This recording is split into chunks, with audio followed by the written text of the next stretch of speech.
وبشر المؤمنين بأن لهم من الله فضلا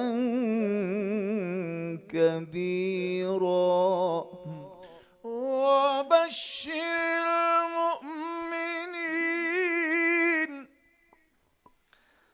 وبشر المؤمنين یه ذره به نظر من بش خیلی حروف وسطن. یه کار کن کلمات بیشتر شنیده میشه تو حروف.